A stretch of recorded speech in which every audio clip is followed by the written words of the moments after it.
Hello everyone. I just came back from Bonn in Germany, where on Monday opened COP23, that is the 23rd Conference of the United Nations on Climate Change. In this short video, I would like to introduce you to what is at stake at COP23, that is during the coming 2 weeks, what is being discussed between countries and what churches are hoping for.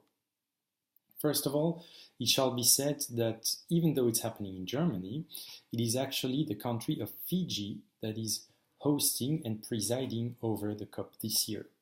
It's important because it's the first time that a small island developing state is presiding over a conference on climate change of the UN. And the very fact that it is Fiji, a low-lying island, which is vulnerable to climate change, is presiding negotiations, actually highlights a few points. So first of all, obviously, it highlights the position and the issues that the most vulnerable countries are facing. And first of all, those low-lying islands, which if the 1.5 degrees Celsius target is not respected, will disappear below the rise of the ocean.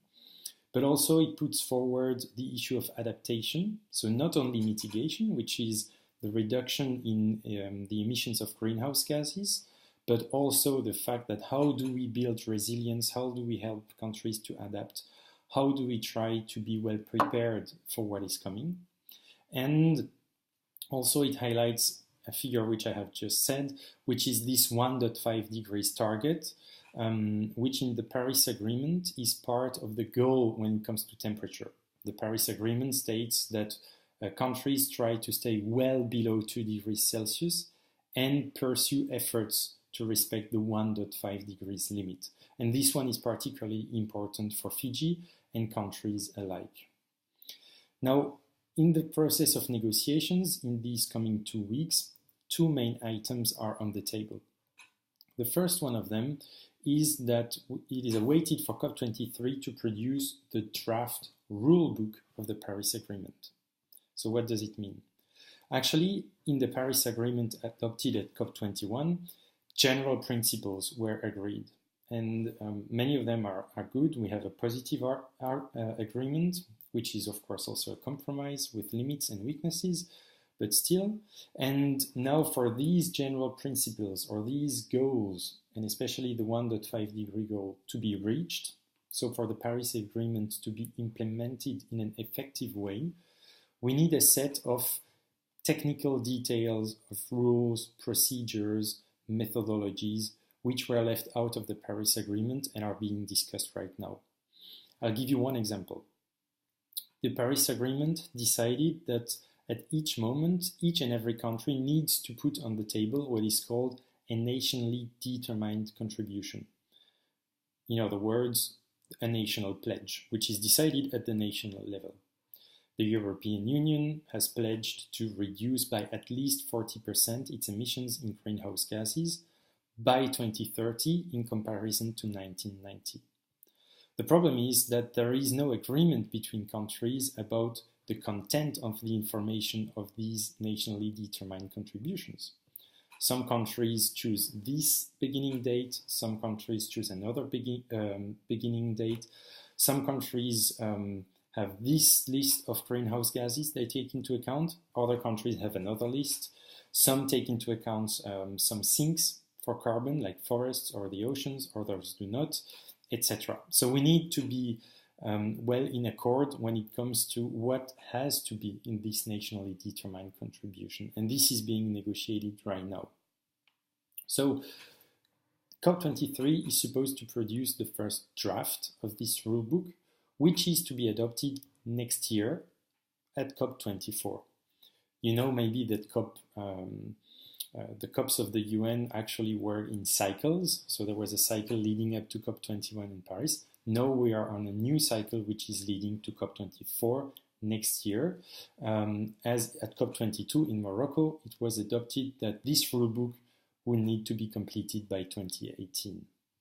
So 2018 is going to be an important year when it comes to the rulebook, but also when it comes to the second item of COP23, which is called the facilitative dialogue.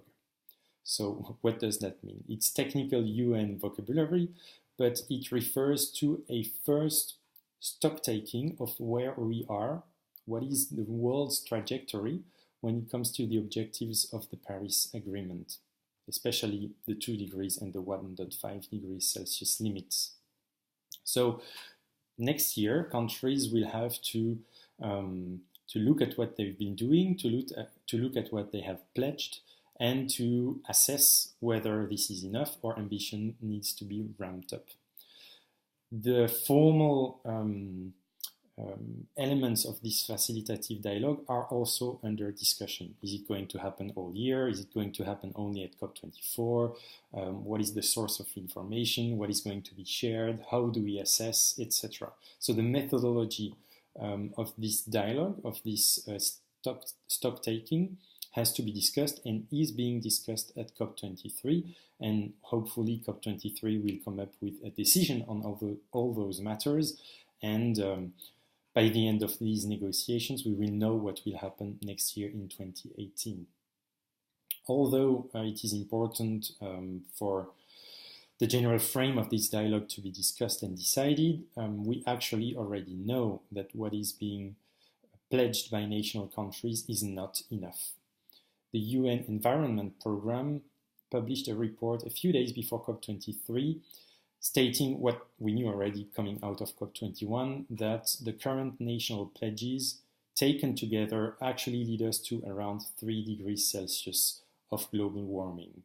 So we are not ambitious enough, and this report even says that in terms of the pledges of the reduction of greenhouse gases emissions, we have done only 1/3 of the way. So we are still far off from being able just to hit the 2 degrees Celsius target, let alone speaking of the 1.5. So 2018 will be a very important moment. It will be again a political hotspot, so a moment when we can address countries and request them to raise their ambition, because it's not enough to meet the goals of the Paris Agreement. Now, COP24 will happen in Poland, and more precisely in Katowice, which is the capital of coal in Poland and in Europe. And so hopefully this will not have too bad an impact on the COP and the decisions made there, if people trust that it is party-driven. But still, it's not a benign sign, and it's by no mistake that Poland decided to host COP24 in this city. So that gives us even more responsibility for addressing our governments and saying that we want effective action and good decisions at COP24 next year. And at the same time, it's also important, and COP23, the place where you can see it with all the civil society actors being there, that states are not going to solve this issue of climate change by themselves. To change everything, you need everyone. So that means that your church, your parish, yourself, all the decisions you take, the actions you put into place to address this challenge of climate change are of utmost importance.